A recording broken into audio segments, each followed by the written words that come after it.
나 자신부터 먹는 재미가 쏠쏠한 채식 생활을 하고 싶었다. 그래서 세운 원칙이 삼시세끼의 루틴을 만들고 정성스럽게 지켜보자는 것이었다.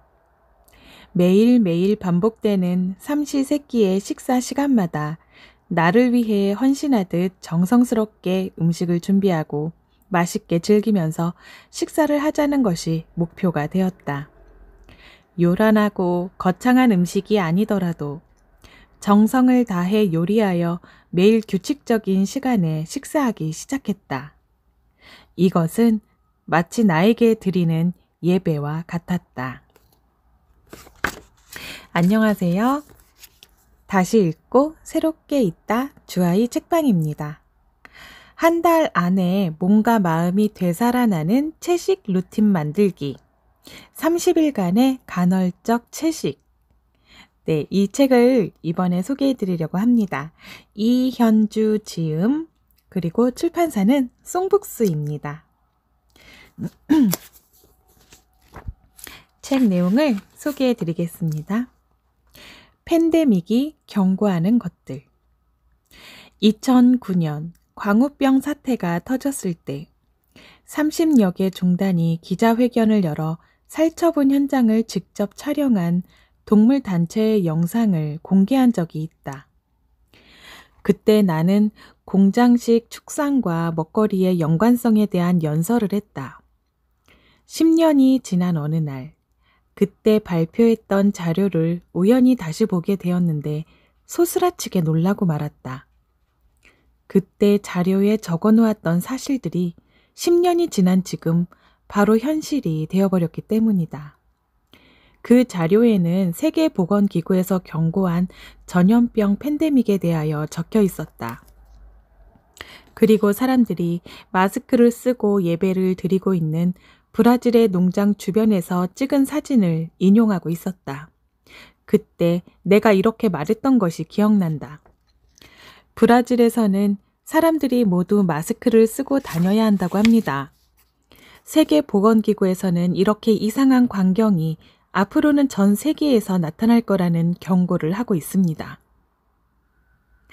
그런데 불과 10년이 지나 그 이상한 광경은 우리의 일상이 되었고 전염병의 최고 단계인 팬데믹이 전 세계 국경을 걸어 잠그게 만들었다. 얼마나 많은 사람들이 불과 몇 개월 만에 목숨을 잃었는가. 이러한 영화 같은 일이 우리에게 일어나다니. 아직도 아침에 눈을 뜨면 이 모든 게 꿈이라고 누군가 말해줄 것만 같다. 그런데 더 무서운 것은 지금 내가 강의를 할 때 떠드는 이야기들이 현실이 될 미래이다.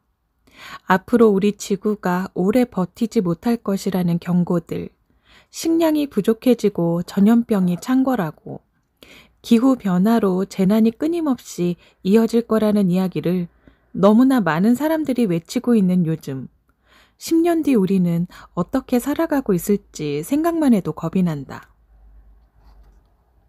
다시 10년 전으로 거슬러 가보면 광우병으로 수많은 가축들이 대한민국 전 국토에 묻혔다.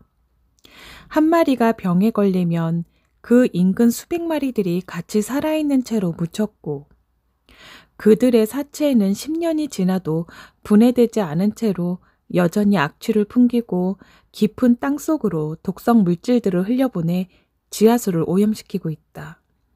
살코기만 먹는 서구식 식단이 아닌 내장과 뼈까지 남김없이 먹는 우리의 식문화 속에서 광우병으로 인한 불안은 쉽게 잠들지 않을 줄 알았다. 그런 사실을 생각하면 우리가 어떻게 다시 고기를 먹을 수 있을까? 세상이 이젠 정말 변하게 될 줄 알았다. 그러나 그 와중에도 할인 판매를 하는 대형 마트 정육 코너에 두 줄로 길게 늘어선 서민들의 모습이 뉴스에 등장했다. 새로 개업을 한 치킨집에서 세일을 한다는 뉴스에 동네 사람들이 길게 늘어서 있는 모습 또한 볼 수 있었다. 변하는 것 같아도 쉽게 변하지 않는 것들, 아니 변하기 어려운 것들에 대한 묘한 자괴감이 들었다. 신종 전염병은 1940년 이래 점차 발병 횟수가 늘어나고 있다. 특히 최다 발병 위험 지역은 동아시아와 중남미, 인도 등 인구 밀집 지역으로 이 중 60%는 인간이 아닌 동물에서 기인한 경우였고, 광범위한 발병 사례들은 야생 동물로부터 기인한 병원균이 원인이 되었다. 왜 야생 동물로부터 발병한 바이러스가 이렇게 많은 사람들에게 전염이 되고 있을까? 바이러스는 동물과 식물, 세균 따위에 살아있는 세포에 기생하고 숙주 안에서만 증식이 가능한 비세포성 생물이다. 그래서 바이러스는 그들의 생태대로 숙주를 통해 성장하고 진화하는 속성을 가지고 있다. 야생 동물들을 사람들이 살아가는 세상으로 데려와 동물원에 가두고 먹거리와 약, 패션과 인테리어의 소재로 만들기 위해 야생이 아닌 우리 안에 가둬 기르는 환경을 만들고 넓은 초원 위에서 자유롭게 풀을 뜯어 먹으며 살아야 하는 동물들을 공장식 축사에 가둬 기르면서 바이러스들이 기생하는 환경은 달라지기 시작했다. 인구 밀집 지역에서 전염병이 발병하는 것과 같이 바이러스들은 밀집된 축사 안에서 동물들의 몸을 드나들며 매우 빠르게 새로운 변종으로 진화된 것이다. 코로나19의 진원지로 알려진 야생동물 거래시장은 중국을 비롯한 동남아시아에서 야생동물을 산채로 가두었다가 소비자가 보는 앞에서 도살하여 판매하는 것으로 유명하다. 외신을 통해 보도된 사진들을 보면 거래되는 야생동물의 종류는 상상을 초월한다. 닭이나 거위, 오리, 돼지, 소, 개는 물론 당나귀, 양, 여우, 오소리, 대나무쥐, 두더지, 고슴도치, 뱀 등등. 돈이 되는 것들은 모두 거래가 성사되는 것이다. 조류 인플루엔자 바이러스의 변종인 바이러스 역시 이곳을 통해 야생 동물로부터 인간에게 전염된 경우이다. 바이러스는 숙주를 통해 전파되는데 야생 동물을 숙주로 삼던 바이러스들이 인간의 몸까지 영역을 확장시킨 것이다. 불행하게도 우리 인간은 아직 그에 대한 면역체계가 갖춰져 있지 않은 상태라서 새로운 변종 바이러스에 대해 매우 취약하다. 그런 이유에서 코로나19와 같은 전염병 팬데믹이 가능해지는 것이다. 매년 전 세계적으로 인수 공통 전염병으로 인한 질병은 약 25억 건에 해당되고 이로 인해 270만 명이 사망하고 있다. 새로 발생하는 전염병의 75%는 인수 공통 전염병이고 사람에게 발생하는 전염병의 60%는 동물에게서 전염된다. 많은 전문가들이 코로나19는 빙산의 일각에 불과하다고 이야기한다. 신종 바이러스가 인류 전체에 퍼지고 난 후 계절 독감처럼 정착되고 나면 또 새로운 신종 바이러스로 인해 이번 사태와 같은 일이 반복된다는 것이다. 네, 제가 읽어드린 부분은요. 팬데믹이 경고하는 것들이라는 챕터였어요. 이 부분을 읽으면서 저는 매우 무서웠어요. 그리고 요즘 주변에 보면 점점 채식을 이렇게 실천하는 분들이 좀 늘어나고 있는 걸 볼 수 있는데요. 한 번은 제가 어떤 모임에 빵을 사간 적이 있었어요. 이렇게 다과하려고 빵을 한번 사갔는데 그 빵 위에 이렇게 얇은 햄이 둘러져 있었던 거예요. 근데 모임에 참여한 분 중 두 분이 그거를 보더니 이렇게 드시질 못하더라고요. 보니까 이제 채식을 실천하기로 하셨대요. 근데 그 이유 중 하나는 일단 건강도 있지만 건강보다는 이렇게 동물이 사육되고 도축되는 과정의 어떠한 프로를 한번 보신 것 같아요. 근데 그걸 보면서 좀 적잖은 충격을 받으셨다고 하더라고요. 그래서 동물 복지, 이런 동물들을 지키고자 하는 약간 이제 그런 저항의 의미로 이렇게 작게나마 실천하게 되셨다고 하더라고요. 그래서 좀 이렇게 멋져 보였습니다. 네. 그래서 저도 아직은 저도 웬만하면 사실 건강을 위해서 채식을 하고자 하는데 그렇게까지 깊은 의미로는 저는 아직 이렇게 다가가질 좀 못했었거든요. 그래서 내가 그런 실천을 채식에 대한 거를 이렇게 진지하게 이렇게 좀 다가가기 위해서는 제가 그런 고기를 살 때 네, 그런 동물 복지가 되어 있는 그런 것들 좀 이렇게 유익 있게 좀 관심을 가지고 구매를 하는 것도 하나의 방법이겠다라는 생각을 했습니다. 네, 그리고 제가 이제 다음 챕터 소개해 드릴게요. 당신은 쉴 자격이 있습니다. 삼시세끼를 정성스럽게 챙기는 루틴을 만들고 실천하니 저절로 내 몸을 애지중지하는 습관이 생겼다. 조금이라도 통증이나 증상이 생기면 즉시 어떤 조치를 할 수 있는 순발력이 생긴 것이다. 내 아버지는 전주 이씨 집안 둘째 아들로 태어났다. 하지만 한국전쟁으로 큰형이 전사한 후 종손의 위치를 물려받아 댕기머리에 도포를 입고 한학을 공부하셨다.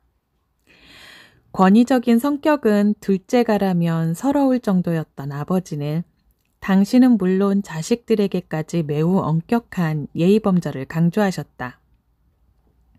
그런 아버지도 막내딸인 나에게만큼은 하염없이 관대하셨다.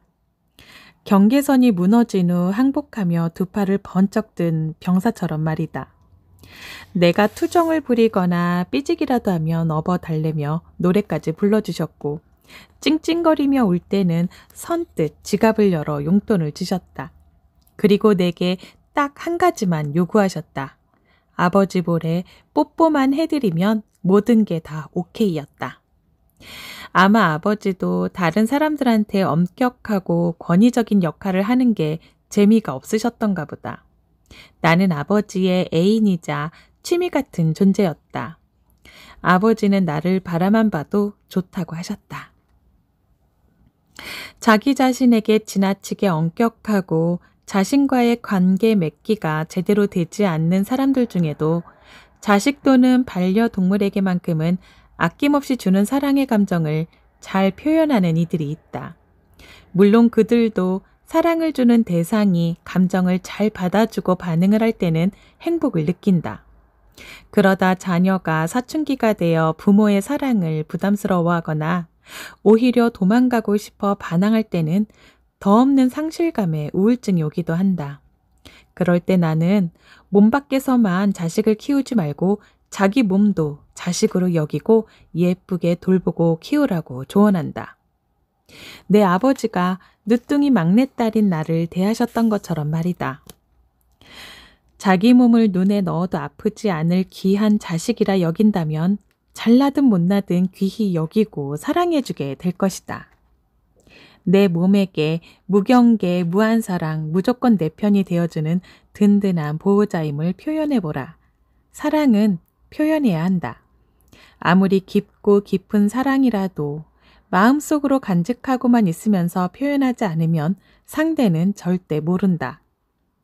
그래서 오해가 생기기도 한다. 그러니 자꾸 사랑한다고 말하고 선물도 사주고 몸이 좋아하는 행위를 반복하며 몸을 기쁘게 해보자. 스스로와 좋은 관계를 가질수록 인생은 잘 풀려나간다. 타고난 팔자라는 게 따로 있는 게 아니다. 유전자 속에 부정적 주문을 잔뜩 걸면 팔자가 안 좋게 풀리고 스스로에게 긍정적 마법을 걸어 인생 드라마를 멋지게 써내려가면 팔자가 피는 것이다.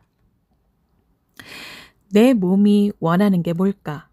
이때 스스로를 가만히 들여다보면 부담스러울 정도로 기대를 많이 하는 나 자신을 만나게 된다. 남들에게는 들키지 않은 자신만의 숨겨진 욕망을 마주하게 된다. 지금보다 더 완벽하게 해내야 하고 더 그럴듯하게 살아야 한다는 근거 없는 기대와 부담 말이다. 이 사실을 인정한다면 일단 스스로에게 미안하다고 사과부터 하자. 학업에 대한 부모의 욕심이 아이를 벼랑 끝으로 내모는 것처럼 나 자신에 대한 기대와 멈출 줄 모르는 욕망이 나를 병들게 하는 건 원인은 아니었던가? 어디서부터 멈춰야 할지 당장은 감도 오지 않는다. 막연하게 지금 내가 서 있는 자리가 내 자리가 아닌 것 같고 어정쩡하기만 하다. 그래서 더 달려야 한다고, 지금보다 더 잘해야 한다고 다그쳐본다. 하지만 몸과 마음은 이미 지칠 대로 지쳐있다. 쉬라고 말해주자. 있는 그대로의 나 자신이 소중하다고 말해주자.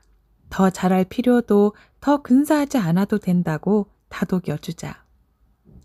내가 진행하는 프로그램 중 몸과의 말걸기 세션에는 참가자들이 눈을 감고 나레이션에 따라 의식을 집중하는 시간이 있다. 이때 나는 그냥 쉬세요. 아무것도 노력하지 마세요. 당신은 쉴 자격이 있습니다. 라고 말한다. 세션이 끝나고 나면 대부분의 참가자들은 비슷한 소감을 말한다. 아무것도 노력하지 말고 그냥 쉬라는 말이 그렇게 위안이 되더라는 것이다. 사람들은 스스로가 쉴 자격이 있다는 것을 납득할 수 있을 때까지 혹은 쉬어야 할 정당한 명분이 생길 때까지 스스로를 몰아붙이며 산다. 결국 몸이든 마음이든 어딘가 아프다는 신호를 보내면 그제서야 잠시 쉬었다가도 된다고 스스로를 납득시킬 명분을 얻는 것이다. 죽어라 노력하며 사는 삶, 그것을 놓치면 안 될 것 같은 불안이 내재된 사람들이 의외로 너무 많다. 한순간이라도 아무런 노력 없이 쉴 수 있을 때 우리 몸은 참된 휴식과 평안을 경험한다. 그때 비로소 통증이 조금씩 이완되기 시작한다. 통증의 의도는 바로 우리를 쉬게 해주기 위해서이기 때문이다. 학교에서, 직장에서 돌아온 자녀들에게 어서 씻고 밥 먹고 쉬어라 하면서 안쓰럽고 애틋한 마음으로 건네는 한마디. 이 따뜻한 한마디를 당신 스스로에게 들려줄 때다. 보약을 지으러 오는 중년 여성들에게는 공통점이 하나 있다. 자기는 쏙 빼고 아이들과 남편 양만 짓는다는 것이다. 그 다음 순위는 시댁이나 친정 부모님이다. 때로는 형제 자매들 약까지 살뜰하게 챙기는 마음씨 고운 이들이다. 정작 이들의 몸은 어떨까? 몇 년째 봄, 가을이면 가족들 보약을 챙기는 분이 있다. 그러나 단 한 번도 본인 약은 짓지 않았다. 그분은 가족들이 한약국에 방문하기 전에 늘 혼자 먼저 와서 상담 예약을 하는데 그때마다 자신의 신세한탄을 길게 하신다. 매번 비슷한 스토리의 반복이다. 나이가 드니 건강밖에 중요한 게 없더라. 아무도 나를 챙겨주는 사람은 없고 나 혼자 다 챙겨야 하니 쉴 틈이 없다. 그래서 가족이 건강한 게 제일 큰 재산이니 나라도 희생을 하는 게 마음이 편하다. 그런데 내 몸도 예전 같지 않아서 지치고 힘들다. 하지만 본인을 위해서는 약을 짓지 않는다. 더 놀라운 것은 다른 가족들의 반응이다. 단 한 명도 어머니 약을 지어드리겠다는 자녀가 없다. 남편도 마찬가지다. 두 아들은 해외 유학을 다녀온 후 대기업에 다니다가 결혼을 해서 아이들을 낳고 잘 살고 있는데 아들은 물론 며느리 약까지 지어주는데도 아들 며느리가 어머니 약을 지어드린다는 말은 한 번도 듣지 못했다. 이분의 가족들이 받는 것밖에 모르는 이기적인 사람들이어서일까? 사랑을 주는 것이 받는 것보다 행복한 것은 사실이다. 그러나 사랑은 주는 것 못지않게 받는 것도 중요하다. 주고받는 것이 고루 균형을 이룰 때 비로소 사랑이 온전해진다. 사랑을 주는 것에 익숙한 사람들이 정작 자신은 받는 것을 어색해한다면 온전하지 않다는 말이다. 내 안의 생명을 제대로 대우하는 것에서부터 다시 시작하자. 온전하게 나의 생명을 잘 지키고 모신 후에야 다른 생명도 함께 존중하고 귀히 여길 수 있다. 그래야 나와 주변의 삶이 저절로 건강해지고 행복해진다. 그런데 우리는 주는 것만이 미덕이라 여기고 특히 자신을 낮추고 소외시키면서까지 무조건 헌신해야 한다는 잘못된 생각을 가지곤 한다. 이제부터라도 스스로를 가장 소중한 자식처럼 아끼고 사랑해주자. 어린아기가 아무리 달래도 울음을 그치지 않을 때면 부모는 밤새 아이를 안고 달랜다. 자식을 위해 기꺼이 밤을 지새우는 부모처럼 우리도 그렇게 자신의 몸을 돌봐줘야 한다. 그러다 보면 몸이 마음을 열어준다. 몸이 원하는 것을 금방 알아차릴 수 있는 사람은 큰 병에 걸리지 않는다. 몸에 집착하는 건강염려증 환자가 되라는 것이 아니다. 건강염려증은 오히려 몸을 진정으로 사랑하지 않는 사람들의 병적인 집착이다. 사랑의 에너지는 집착의 에너지와 다르다. 돌보고 배려하고 기다려주고 동반 관계를 맺는 편안하고 이완된 관계를 형성하자는 것이다. 나에게 나보다 더 좋은 연인은 없다. 네, 어떠세요? 준비되셨어요? 내 안의 생명을 제대로 대우하는 것. 여기에서부터 다시 시작하는 것. 네, 참 멋진 말이죠. 좀 슬프기도 했어요. 저는 이 부분이 좀 슬프기도 하더라고요. 네, 그리고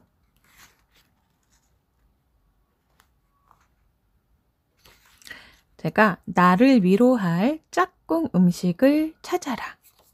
네, 이 부분을 소개해 드릴게요. 병이 중하면 중할수록 온통 삶의 주인공이 병이 되어버린다. 통증으로 잠 못 드는 밤을 지새다 보면 아무 일 없이 잠을 자던 날들이 얼마나 기적 같은 행복이었는가 깨닫게 되고 소화가 안 되어 무엇을 먹어도 체하고 부대끼는 사람들은 아무 것이나 먹어도 소화를 잘 시키던 날들이 그리워진다. 우리는 병에 걸리면 아무 일도 없는 일상을 꿈꾸게 마련이다.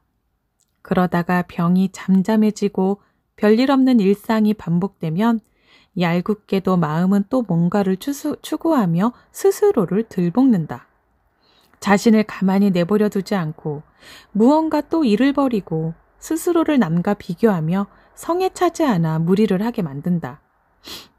그러다가 다시 또 증상이 시작되는데 반복적으로 찾아오는 증상은 더욱 악화되어 돌아온다. 그래서 몸과 마음은 둘이 아니라고 하는 것이다. 아무리 몸을 정상으로 돌려놓아도 마음을 가만두지 않아 다시 몸을 혹사하면 만사 헛수고다. 그래서 병이라는 친구가 말을 걸어올 때 급하게 약으로 통증을 잠재우거나 수술로 서둘러 제거하려 하기 전에 이 친구가 나에게 무슨 말을 하려고 하는지 귀를 기울여 보자. 도대체 나한테 뭘 하지 말라고 이러는 건지 아니면 뭘 하라고 하는 건지 말이다. 병은 나쁜 의도로 내게 접근하는 사악한 친구가 아니다. 나를 위해 진심으로 충고를 해주는 진짜 속 깊은 친구다. 그러니 일단 내게 찾아온 병이라면 믿어보자. 병이 갑자기 내 인생에 나타나서 나를 귀찮게 하는 게 아니라는 사실을 말이다. 가만히 멈춰서 스스로를 들여다보면 병에 걸린 원인을 스스로는 잘 알고 있을 것이다. 내게 찾아오시는 분들과 상담을 할 때 많은 사람들이 내 이야기를 듣기보다 스스로가 병에 대한 설명을 하며 눈물을 흘리고 반성하고 자책하느라 많은 시간을 보낸다. 나는 그저 들어주는 역할만 할 뿐이다. 눈물, 콧물 다 흘리며 자기 안에서 나오는 스토리들을 쏟아낸 후 후련해진 사람들은 병의 원인을 말로는 딱 집어 표현하진 못해도 지금의 상태에 대하여 스스로 납득하고 병에 대해 수용적 자세가 된다. 태풍 후의 고요함처럼 차분해지고 마음의 문이 열리게 된다. 이런 상태에 이르게 되면 비로소 병이라는 친구가 원하는 게 무엇인지 들여다볼 여유가 생긴다. 병은 나에게 더 건강한 삶을 살라고 충고하기 위해 찾아왔다는 것을 알게 된다. 인간관계나 업무 환경으로 인해 피할 수 없는 스트레스가 반복되어 병에 걸리는 사람들이 많다. 병에 걸릴 정도로 힘든 직업이라면 일을 그만두는 게 정답이겠지만 그게 그렇게 쉽고 간단한 일은 아니다. 눈엣 가시 같은 사람을 안 보면 좋겠지만 내 맘대로 부서를 바꾸기도 어렵지 않은가. 그러니 우선 내 맘대로 할 수 있는 것부터 시작해보자. 바로 삼시세끼의 밥상 위에 내 짝꿍들을 찾아보는 것이다. 나에게 위로가 되고 치유를 해주는 식재료들을 나의 친구로 만드는 것이다.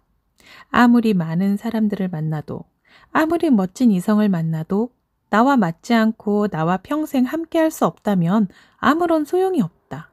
음식도 마찬가지다. 아무리 건강에 좋고 미용에 좋고 오래 살 수 있다고 알려진 식품일지라도 나와 잘 맞지 않으면 그림의 떡에 불과한 법이다. 나의 짝꿍 음식은 자신에게 늘 맛있고 편안하기만 하진 않지만 가족과도 같이 평생 함께할 수 있는 궁합이 잘 맞는 식품들이다. 체질의 부족한 점을 보충해주고 음양의 치우친 면을 조화로운 상태로 만들어주는 나의 짝꿍 음식을 찾아보자. 그리고 자주 또는 매일 그들을 만나는 것이다. 짝꿍 음식은 많은 종류의 음식이 아니다. 내 체질별 병증에 맞는 식품이면 족하다. 짝꿍 음식을 찾는 방법의 힌트는 몸이 안 좋을 때 내 몸은 어떤 증상을 가장 많이 표현하는가에 달려있다. 어떤 사람은 컨디션이 안 좋으면 목이 잠기는 증상부터 시작하고 어떤 사람은 콧물이 나기 시작한다. 어떤 사람은 눈이 침침해지면서 충혈되고 어떤 경우에는 입안에 염증이 생기는 증상이 나타난다. 체질마다 몸에서 보내는 신호들이 다르다는 것이다. 이러한 신호들을 잘 기억해두면 내게 맞는 짝꿍 음식을 찾을 수 있다. 네, 내가 꼭 먹어야 하는 내 인생의 짝꿍 음식 찾기 이 부분이 있는데요. 제가 이 부분을 소개해 드릴게요. 먼저 증상 다음에 그 증상에 맞는 음식이 나와요.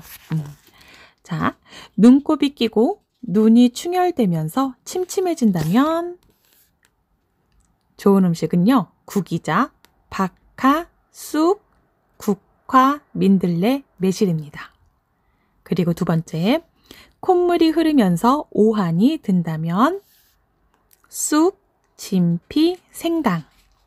세 번째, 목이 잠기면서 편도가 붓는다면 도라지, 생강, 배, 국화, 감자 생즙. 감자 생즙은 한 번도 먹어보지 못했던 것 같아요. 자, 네 번째, 구내염이 생기고 입맛을 잃는다면 이 많죠. 스트레스 받거나 좀 힘들거나 하면 구내염, 그쵸? 많이들 생겨요. 네, 그럼 뭐가 좋을까요? 토마토, 가지, 구기자, 코코아, 감잎차. 감잎차가 비타민C가 굉장히 높다고 들었던 것 같아요. 의외로 토마토도 좋으네요. 그 다음에 변이 묽어지면서 설사가 나온다면 뭐가 좋을까요? 마늘, 무화과, 검은콩, 강낭콩, 매실. 네, 매실이 또 나왔어요. 그럼 반대로 변이 굳어지면서 화장실 가기가 어렵다면 고구마, 사과즙, 무잎 생즙, 그리고 알로에 말린 자두가 있습니다. 그리고 손발이 차고 빈혈 증상이 있다면 뭘까 있을까요? 마늘, 쑥, 시래기, 자소엽, 생강 말린 것. 그리고 민감해요, 이 부분. 입에서 냄새가 난다면 저는 리스테린이라 네, 입에서 냄새가 난다면 석류, 쑥, 녹차, 녹차, 매실, 파슬리입니다. 녹차, 녹차. 그래요. 쉽게 먹을 수 있죠. 그리고 체한 것처럼 속이 거북하고 답답하다면 진피차, 귤껍질차. 이거 너무 향긋하고 너무 맛있어요. 그리고 사과즙, 현미차, 매실죽이 있습니다. 매실죽. 그리고 마른 기침이 나면서 가래가 많아진다면 연근, 파 흰뿌리, 도라지, 우엉생즙, 생강과 배가 있습니다. 네, 30일간의 간헐적 채식. 이현주 지음, 송북수 출판사. 네, 오늘도 멋진 책을 소개해 드릴 수 있어서 너무너무 기쁘고 감사합니다. 다시 읽고 새롭게 읽다 주아이 책방이었습니다. 함께 해주셔서 정말 감사합니다.